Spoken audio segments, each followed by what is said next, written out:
So, for today's video mga kamintin, nata sa ah, outdoor shower or toilet dito sa dome, treehouse dome. So, papalit tayo ng bidi dahil yung dati niyang gamit ay leaking na siya. So, bidi ba tawag dito or ano ba to? Bidi talaga siguro to. So, dito tayo mga kamintin.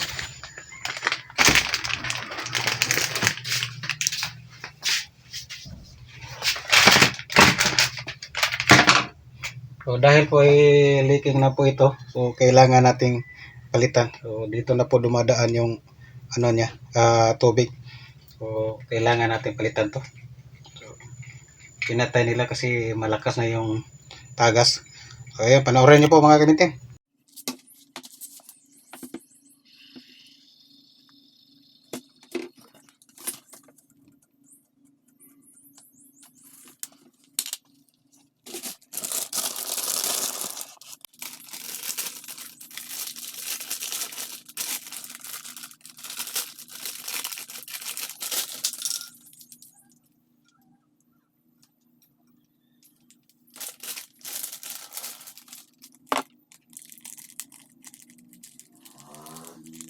Po yung mga gasket niya mga kamintin nakahiwalay po sa kanyang linya. So, kailangan maglagay tayo ng gasket dahil ito ang kailangan niyang ilagay. Pag wala ito ay maglilik din ang tubig.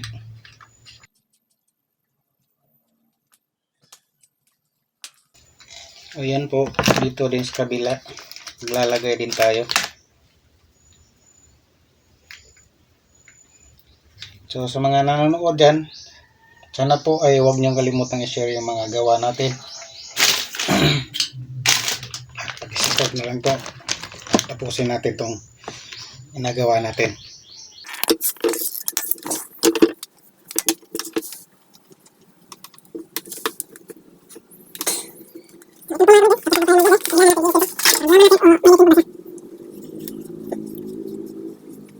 Po siya leaking, okay na po siya. Subukan na lang natin kung ganda ba ang daloy ng kanyang